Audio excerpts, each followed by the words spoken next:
संकल्प IAS coaching channel by रघुवर प्रसाद के तरफ से प्रस्तावना के मुख्य शब्द के अर्थ के रूप में जो है समता शब्द पर हम जो है आज अपना जो है व्याख्यान देंगे, केवल समता शब्द पर। इसके पहले जो पाठक हैं उसको हमारे तरफ से जो है धन्यवाद।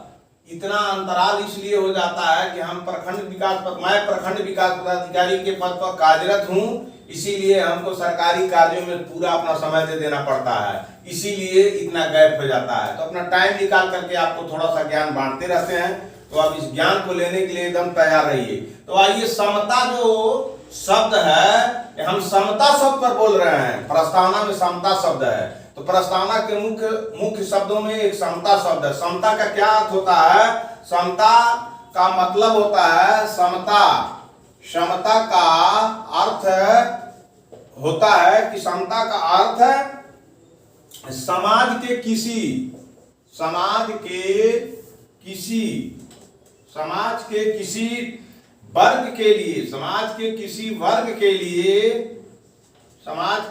वर्ग के लिए विशेषाधिकारों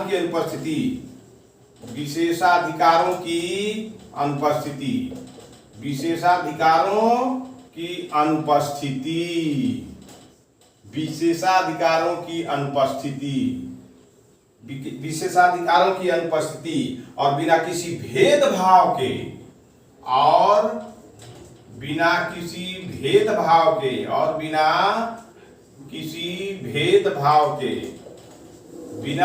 भेदभाव के हर व्यक्ति को समान अवसर, प्रत्येक व्यक्ति को समान अवसर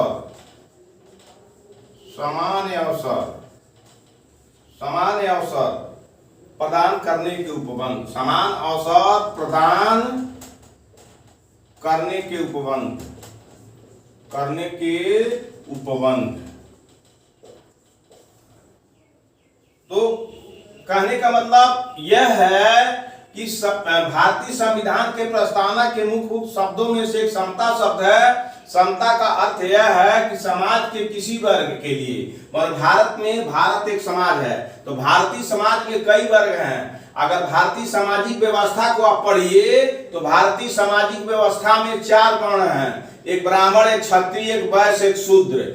इसके हिसाब से तो ये समता का अर्थ समाज के किसी वर्ग के लिए विशेषाधिकारों की अनुपस्थिति, मानो इस वर्णों में किसी को स्पेशल राइट नहीं है, चाहे ब्राह्मण हो, क्षत्रिय हो, वैश्य हो, शूद्र हो, किसी को विशेष अधिकार नहीं है, और विशेष अधिकार प्रस्तावना में दिया गया है, ठीक है। और बिना किसी भेदभाव के प्रत्येक व्यक्ति को, ब्राह्मण भी अगर पढ़ेगा लिखेगा तो वह आगे बढ़ सकता है, क्षत्रिय पढ़ेगा लिखेगा तो आगे बढ़ सकता है, वैश्य पढ़ेगा लिखेगा तो आगे बढ़ सकता है, शूद्र भी पढ़ेगा लिखेगा तो आगे बढ़ सकता है। इसलिए भारतीय संविधान के रचनाकार, शिल्पकार डॉक्टर B.R. अम्बेडकर ने जो दिया है ये बहुत बड़ी चीज है। इसलिए B.R. अम्बेडकर को अगर भगवान कहिए तो भगवान क्या है? भगवान तो इतने भगवान है कि आप गिनते रह जाइएगा। तो वो बहुत बड़ी शक्ति है, जो है उन्हीं शक्ति की यह जो है देन है कि समता का अर्थ, समता शब्द को दिए कहे कि समाज में कोई ऐसा वर्ग नहीं रहेगा जिसको विशेष अधिकार दिया जाएगा, सभी को समान अवसर दिए जाएंगे। तो यहाँ कंफ्यूज हमारे छात्र हो जाते हैं कि समता का मतलब सबको समान बराबर बना दिया जाए, ऐसा नहीं है। आप लोग ध्यान दीजिए, आप लोग आईएएस की तैयारी कर रहे हैं, एक एक वर्ड पर विचार करना चाहिए। समता का अर्थ हुआ ब्राह्मण, क्षत्रिय, वैश्य, शूद्र, या गरीब और अमीर, या पूंजीपति और श्रमिक, ये सब वर्ग हैं। तो ये जो है वर्ग शब्द है। तो क्लास एंड कास्ट, तो क्लास तो वर्ग एक हो गया है वर्ग, एक है नॉट वर्ग, एक जो है जिसके एक सर्वहारा वर्ग, एक सर्वजीता वर्ग, जो समाज के बहुत सारे चीजों को जीत करके अपने पास रख लिया, वो सर्वजीता वर्ग हो गया। और समाज में जो प्रकृति से उसको मिला, उसको जो सर्वजीता ने छीन लिया है, उसके पास कुछ नहीं है, उसे सर्वहारा वर्ग कहा जाता है। तो आईएएस बनने के लिए समता शब्द को जानना बहुत जरूरी है। तो वही है समता का अर्थ, समाज के किसी वर्ग के लिए विशेषाधिकार न रहे या उसका जो है अनुपस्थिति हमेशा रहे, वो अनुपस्थित रहे, विशेषाधिकार न रहे, उसी को अनुपस्थिति कहते हैं। और बिना किसी भेदभाव के प्रत्येक व्यक्ति को, चाहे ब्राह्मण क्षत्रिय वैश्य शूद्र, हैव नॉट, और जो है श्रमिक और मालिक, चाहे जो भी हो वर्ग, वो वर्गों में किसी को विशेष अधिकार न हो, उसी को समता करते हैं। सभी अपने कर्म के आधार पर, जब पढ़ाई करने का अवसर है कोई रोक नहीं सकता है, आगे बढ़ने का अवसर है, जैसे विकलांग आईएएस हो सकता है, अंधा आईएएस हो सकता है, धनी का लड़का भी आईएएस हो सकता है, गरीब का लड़का आईएएस हो सकता है, पंचर साटने वाला आईएएस हो सकता है, मजदूर आईएएस हो सकता है, हाकर भी आईएएस हुए हैं, पेपर बेचने वाले भी आईएएस हुए हैं। तो ये क्या है? ये समता का ही देन है। तो आइए, समता का समाज के किसी वर्ग के लिए विशेष अधिकार की अनुपस्थिति और बिना किसी भेदभाव के प्रत्येक व्यक्ति को समान अवसर प्रदान करने का उपबंध ही समता का अर्थ है। समान अवसर प्रदान करने के उपबंध। अब कोई व्यक्ति न पढ़े, कोई व्यक्ति न लिखे तो अपने बोर्ड में कुल्हाड़ी मार रहा है, उसको तो अपॉर्चुनिटी दिया गया है कि पढ़ लो, लिख लो, डॉक्टर, इंजीनियर, कलेक्टर, जो मतलब सो बन लो, अवसर है। अगर आप नहीं पढ़िएगा लिखिएगा तो इसमें न संविधान का दोष है, अम्बेडकर का दोष है, न समाज का दोष है, स्वयं आप दोषी हैं। संविधान तो आपको अवसर दिया ही है कि समता है सबके लिए, सब लोग अपना अपॉर्चुनिटी का लाभ लेना चाहिए। तो इसलिए हम आपको इस आईएएस के परीक्षा में जो है प्रियम्बल के एक शब्द को पर प्रकाश डालते हैं, इसको बढ़िया से पढ़ लीजिए। अपॉर्चुनिटी है किसके लिए? इक्वालिटी। इक्वालिटी जो है अपॉर्चुनिटी इक्वालिटी है, तो इसको आप समझ जाइए।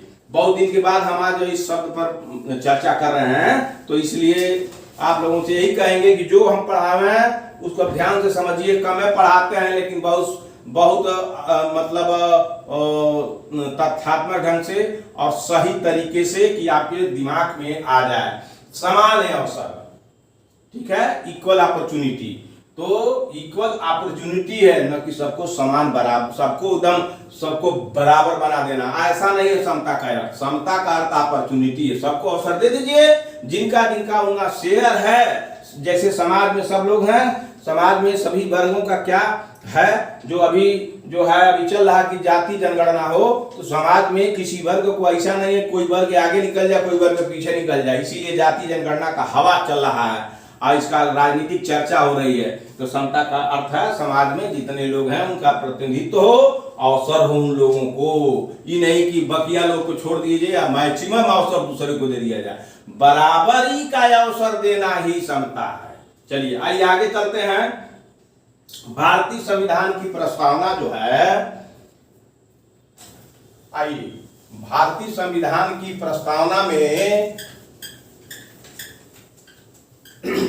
भारतीय संविधान की प्रस्तावना हर व्यक्ति को,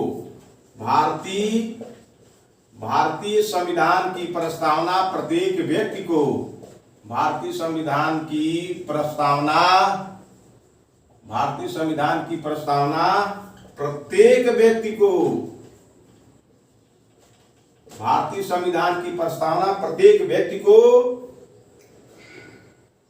स्थिति और नागरिकों को, प्रत्येक व्यक्ति को समान अवसर प्रदान, प्रत्येक व्यक्ति को, नागरिक को अवसर की क्षमता प्रदान करता है। प्रत्येक व्यक्ति, आया नागरिक लिख दीजिए, नागरिक है, नागरिक को अवसर की क्षमता प्रदान करती है।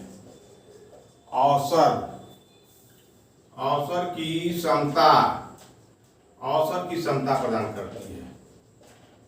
यही शब्द आपको दिमाग में रखना है, अवसर की क्षमता, यही चीज है। ये चीज आप नहीं जाने, अपॉर्चुनिटी नहीं जाने, इक्वालिटी टू अपॉर्चुनिटी इक्वालिटी नहीं जाने तो आप क्षमता का अर्थ नहीं समझ पाइएगा, न लिख पाइएगा बढ़िया से। तो अपॉर्चुनिटी है जो इस उपबंध में, किस उपबंध में, अवसर की क्षमता, इस उपबंध में, इस उपबंध में समता के 3 आयाम शामिल हैं। समता के इस उपबंध में समता के 3 आयाम शामिल हैं।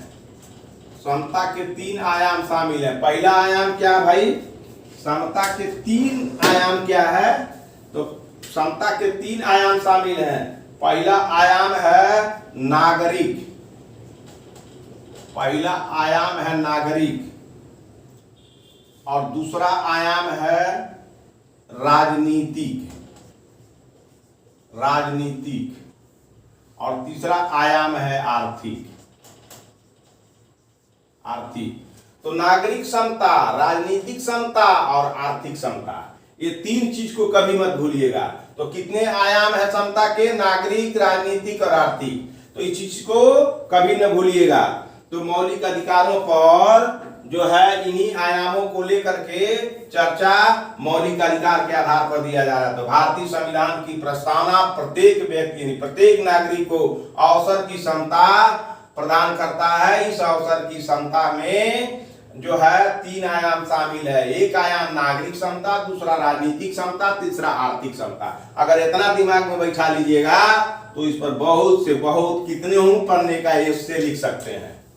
तो आइए आपको ले चलते हैं कि 3 आयाम है, नागरिक, राजनीतिक और आर्थिक समता पर चर्चा किया गया है। तो आइए मौलिक अधिकारों पर, जो मौलिक अधिकार आपको दिए गए हैं, मौलिक अधिकारों पर, मौलिक अधिकारों पर जो मौलिक अधिकार हैं, तो मौलिक अधिकारों पर निम्न प्रावधान, निम्न प्रावधान, निम्न प्रावधान, निम्न प्रावधान समता को सुनिश्चित करते हैं।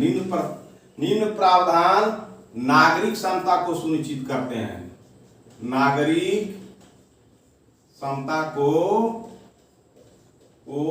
सुनिश्चित करते हैं, सुनिश्चित करते हैं। ये भारतीय संविधान जब नहीं था तो ईसा के 1500 से लेकर के 600 ईसा पूर्व तक केवल एक वर्ग को पढ़ने का अधिकार था, वो वर्ग था ब्राह्मण, वो वर्ग था ब्राह्मण, वो वर्ग था ब्राह्मण। यानी ब्राह्मणों को ही पढ़ने पढ़ाने का अधिकार था, और क्षत्रियों को भी पढ़ने पढ़ाने का अधिकार नहीं था, और वैश्यों को भी पढ़ने पढ़ाने का अधिकार नहीं था, शूद्रों को भी पढ़ने पढ़ाने का अधिकार नहीं था। तो जब संविधान आया तो यही एक तरह से ऐसा दस्तावेज है कि सभी लोगों को मौलिक अधिकार दिया और उसके बाद समता का अधिकार दिया। तो ये ब्राह्मण लोगों को ही पढ़ने पढ़ाने का अधिकार था। ईसा के 1500 से लेके 600 ईसा पूर्व तक यह स्थितियां रही, यानी वैदिक पीरियड और उत्तर वैदिक पीरियड में ये सबसे बड़ा विडंबना थी। केवल ब्राह्मण ही पढ़ सकता था, जो नहीं, अगर कोई चोरी छिपे पढ़ते थे तो उनकी जीभ काट ली जाती थी, उनके कानों में शीशा पिघला दिया जाता था, कोई सुनता था तो उनके जीभ को काट लिया जाता था। अब कान से अगर कोई शिक्षा ग्रहण करता था सुन के, तो उसके कान में शीशा को पिघला करके उसके कान को बंद कर दिया जाता था। और अगर वो कोई अच्छे रास्ते पर चलते थे तो उनके रास्ते को सफाई उसी से करवाया जाता था। इस तरह की व्यवस्था थी। लेकिन संविधान आते आते आपको मौलिक अधिकार दे दिया गया, और मौलिक अधिकारों पर निम्न प्रावधान दिए गए। समता के आधार पर नागरिक समता, और जो है राजनीतिक समता और आर्थिक समता। आपको वोट देने का भी अधिकार नहीं था, राजा चुनने का अधिकार नहीं था, राजा बनने का अधिकार नहीं था, राजा खानदानी बनते थे। इसलिए संविधान आया तो सारी विसंगतियों को दूर कर दिया गया। तो इसलिए संविधान ही भगवान है, इसी से आपको सारी चीजें मिलती है। जो है या देश संविधान से चलता है, या कोई भी देश संविधान से चलता है। तो मौलिक अधिकारों पर निम्न प्रावधान नागरिक समता को सुनिश्चित करते हैं। तो आइए कैसे नागरिक समता को सुनिश्चित करते हैं? तो आइए, ए विधि के समक्ष समता, विधि के समक्ष समता, विधि के समक्ष समता, विधि के समक्ष समता अनुच्छेद 14 में है, अनुच्छेद 14 में है। ये अनुच्छेद 14 कहता है विधि के अनुसार सभी लोगों को अवसर है सभी लोगों को अवसर है वह कानूनन अपने किसी भी कार्य को जो है किसी भी कार्य को कर सकते हैं और विधि के समक्ष अपने अवसर को प्राप्त कर सकते हैं। ठीक है। दूसरा है धर्म जाति, बी है धर्म जाति, धर्म जाति लिंग, धर्म जाति लिंग, धर्म जाति लिंग या जन्म स्थान या जन्म स्थान के आधार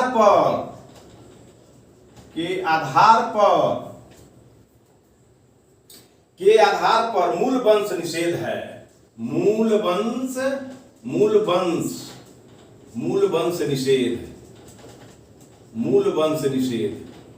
वंश निषेध अनुच्छेद 15 में है। यानी कहने का मतलब यह है कि समता का जो प्रस्तावना में दिया गया है इसका मतलब है कि नागरिक समता है। तो विधि के समक्ष समता नागरिक समता को सुनिश्चित करती है। धर्म और जाति और लिंग और जन्म स्थान के आधार पर मूल वंश ये निषेध कर दिया गया है। आपको धर्म के आधार पर कोई विशेषाधिकार नहीं है, जात के आधार पर कोई विशेषाधिकार नहीं है, लिंग के आधार पर विशेषाधिकार नहीं है, जन्म जहां लिए हैं उसके आधार पर विशेषाधिकार नहीं है, और मूल वंश जिस मूल वंश से आते हैं उस पर भी कोई विशेषाधिकार नहीं, उसके आधार पर भी कोई विशेषाधिकार आपको नहीं है। आपको अपॉर्चुनिटी टू इक्वालिटी है। आप इसमें से कुछ भी हो, कोई भी हो, उसको अपॉर्चुनिटी है आगे बढ़ने का। नागरिक है, ये सब भारत के नागरिक इसके आधार पर अपॉर्चुनिटी ले सकते हैं। अब आइए सी, लोक नियोजन के विषय में अवसर की समता। लोक नियोजन के विषय में अवसर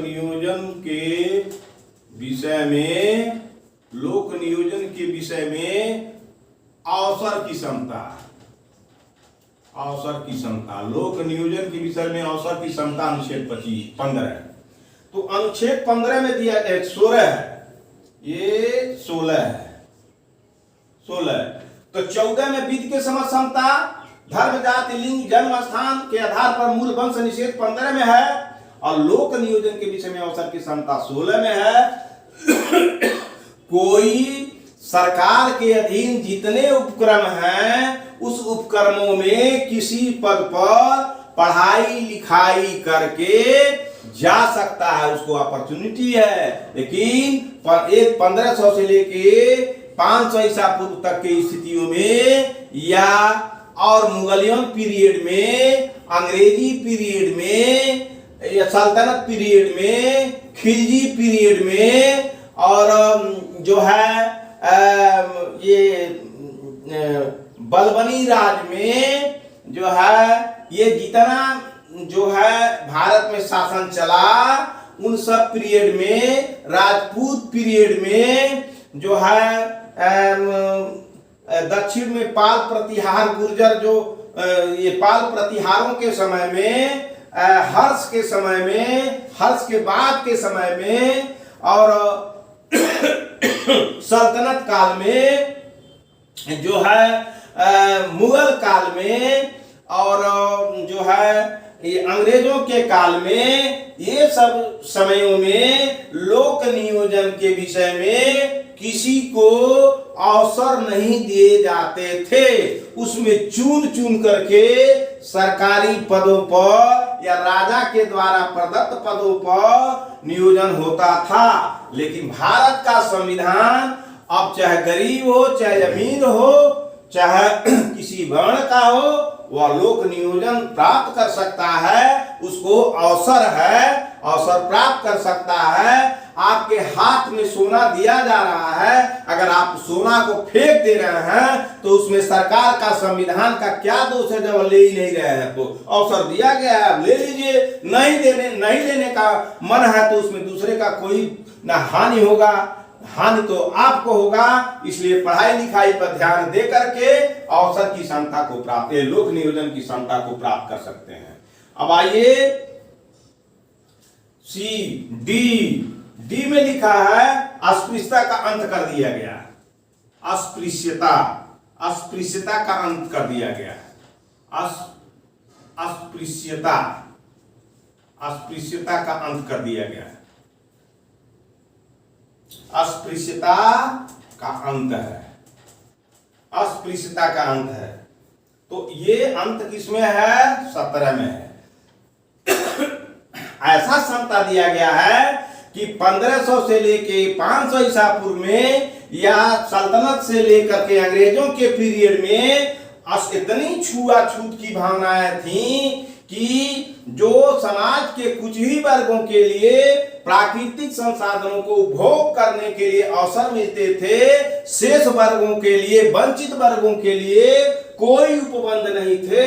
लेकिन संविधान के, जब संविधान आया, संविधान सभी वर्गों को जो अवसर दिया और छुआछूत की जो भावना थी, अस्पृश्यता थी, अनटचबिलिटी की कंसेप्ट थे, अनटचबिलिटी की जो सिस्टम थी, उसको समाप्त कर दिया गया। आइए 17 में है, तो ये समानता का अवसर नहीं है तो है क्या? आप बताइए कौन भगवान थे जो अस्पृश्यता भी थी, लोक नियोजन भी नहीं था, धर्म, जाति, लिंग, जन्म स्थान, मूल वंश के आधार पर काम होते थे, विधि किसी खास लोगों के लिए मदद करती थी और वंचित वर्गों के लिए नहीं। तो ये चीज है कि नहीं है? ये समता का अवसर दिया जा रहा है कि नहीं? अब इसको आप ना समझें, ना पढ़ें, ना लिखें तो कैसे प्राप्त करेंगे?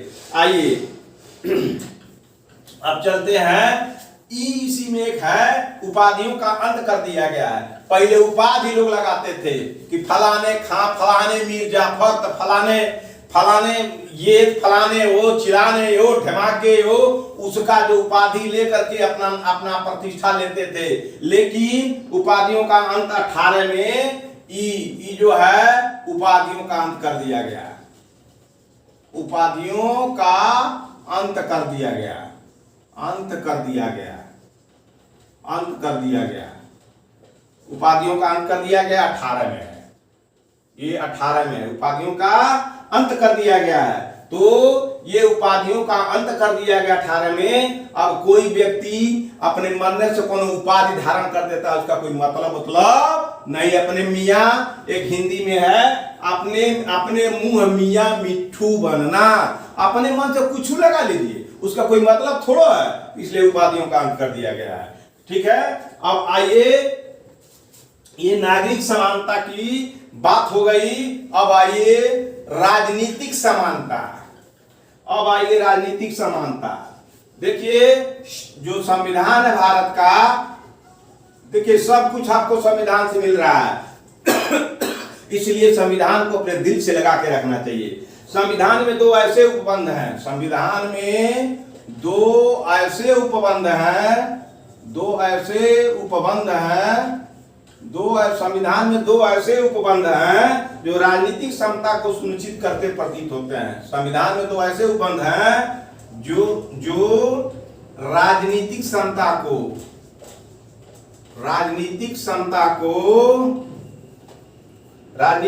को सुनिश्चित करते प्रतीत होते हैं। सुनिश्चित करते प्रतीत होते हैं। सुनिश्चित करते प्रतीत होते हैं। प्रथम है कि धर्म, जाति, लिंग। प्रथम धर्म, जाति, लिंग, धर्म, जाति, लिंग अथवा वर्ग के आधार पर,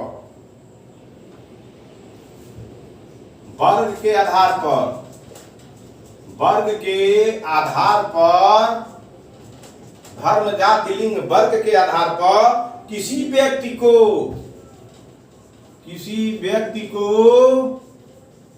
मतदाता सूची जो बनती है, मतदाता सूची में शामिल होने के अयोग्य नहीं कर दिया जाएगा। सूची में शामिल होने के अयोग्य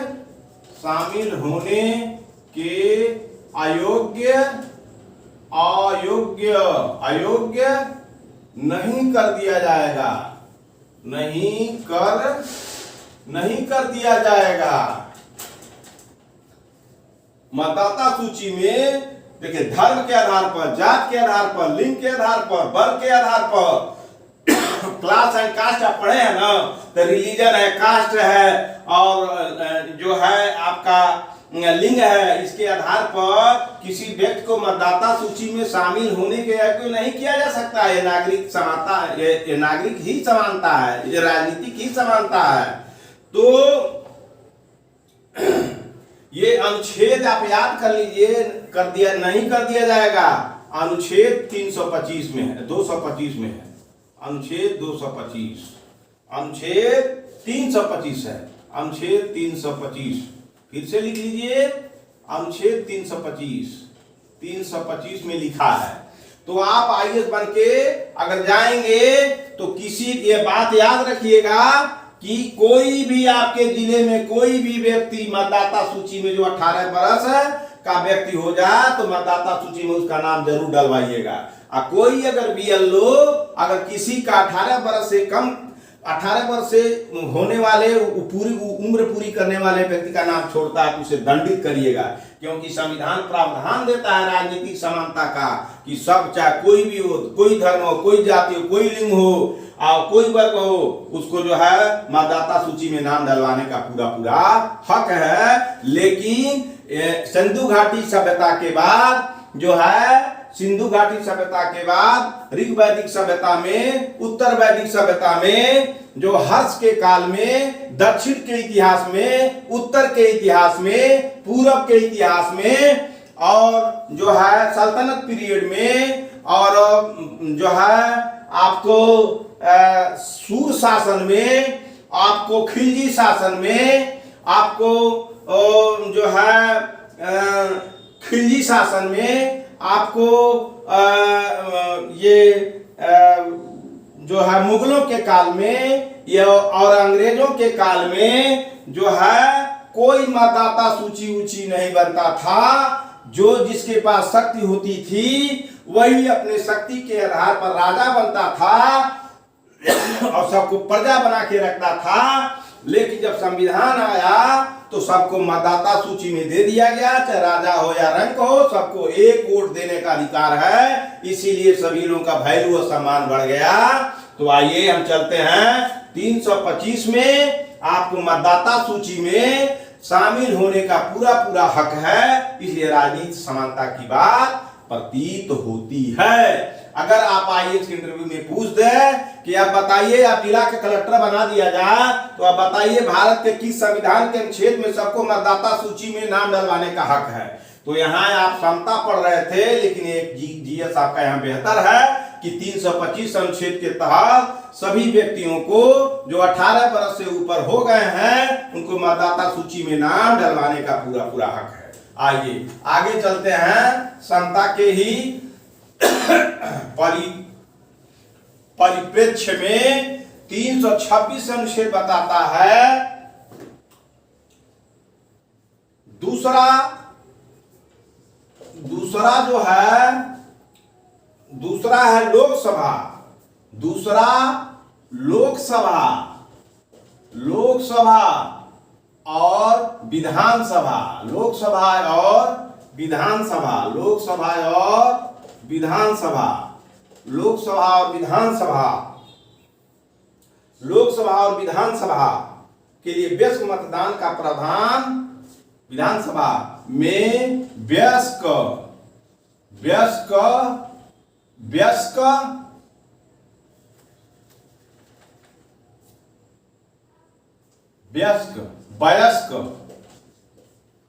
सभा में वयस्क मतदान का प्रावधान, वयस्क मतदान का प्रावधान, वयस्क मतदान का प्रावधान 326 में है। ठीक है, तो एक तो हो गया 325 में कि मतदाता सूची में आप शामिल हो सकते हैं और लोकसभा विधानसभाओं में वयस्कता कितने उम्र में बनाई गई है, यह 326 में है। तो ये राजनीतिक समानता की बात का एहसास दिलाता है यह संविधान, ये समता का अधिकार। अब आइए, आपको पहले ही और विषयों में मैंने बता दिया था संविधान की विशेषताओं में कि नीति निदेशक तत्व भी संविधान की एक विशेषता है, तो वह भी समता को बताता है। वह कहता है राज्य के नीति निदेशक सिद्धांत, राज्य के नीति निदेशक, राज्य के नीति निदेशक सिद्धांत, राज्य के नीति निदेशक सिद्धांत अनुच्छेद 39 में है। अनुच्छेद 39 में है। 39 में महिला तथा पुरुष को, महिला तथा पुरुष को जीवन यापन के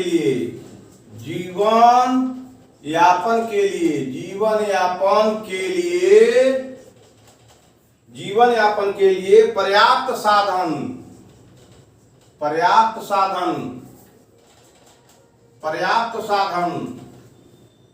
और समान काम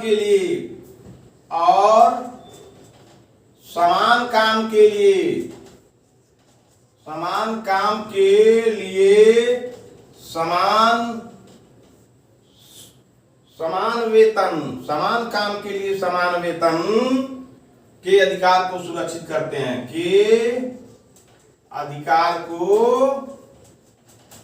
सुरक्षित रखते हैं,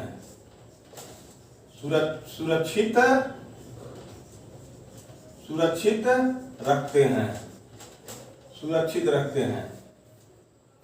तो ये हुआ समता के आर्थिक अपॉर्चुनिटी। तो राज्य के नीति निदेशक सिद्धांत अनुच्छेद 39 में लिखा हुआ है कि महिला तथा पुरुष को जीवन यापन करने के लिए पर्याप्त साधन देगा कौन? सरकार, और समान काम कराएगा और समान काम के लिए समान वेतन का अधिकार सुरक्षित रखता है। तो इसलिए समता 3 तरह के संविधान के द्वारा आपको देती है: नागरिक समता, राजनीतिक समता, आर्थिक समता। इसीलिए अभी बिहार में, उत्तर प्रदेश में और अन्य राज्यों में ये आंदोलन चल रहा है 39 के ही आधार पर कि कुछ शिक्षकों का, कुछ कर्मचारियों का पूरा वेतन दिया जाता है और कुछ को मानदेय दिया जाता है। यही आर्टिकल के आधार पर मांग उठती है, समान काम के लिए समान वेतन दो, नहीं कुर्सी छोड़ो। ऐसा आंदोलन चल रहा है। तो यही अधिकार दिलाता है, फलाने कुर्सी छोड़ो, समान काम के लिए समान वेतन दो। यही है पावर, यही संविधान दिलाता है। अगर यह संविधान नहीं रहता तो किसी की हस्ती नहीं है, किसी राजा को ललकार के कहता कुर्सी छोड़ो। तो मैं आज के इस लेक्चर में समता पर आपको फोकस मारा। समता क्या है मैं आपको बता दिया। प्रस्तावना के मुख्य शब्द समता को हमने समाप्त किया। आज का लेक्चर जो है आज यही मैं आपको समाप्त करता हूं और कल हम आपको बताएंगे, जो है इस पर आप ध्यान दीजिएगा, समय मिलेगा तो कल बताएंगे कि संविधान के प्रस्तावना में जो है एक शब्द और है, उस पर भी आपको हम बताएंगे कि बंधुता, जो जिसके अभाव में भारत में जो मार काट चल पड़ा है। तो इसलिए यही बंधुता का भाव है, बंधुता उपस्थित हो गई है, इसीलिए भारत में जो है हर चीज प्रभावित हो रहा है। तो बंधुत्व कल हम बताएंगे आपको। बंधुत्व एक शब्द है, बंधुत्व आपको कल हम बंधुत्व बताएंगे। बंधुत्व पर फोकस होगा कि बंधुत्व क्या है भारतीय संविधान के प्रस्तावना में। तो आज का वीडियो 16/5/2022 को जो मैं समता बताया हूं, समता को आप जरूर पढ़िए और इसको अपने जेहन में रखिए, IAS में ही काम आएगा। धन्यवाद।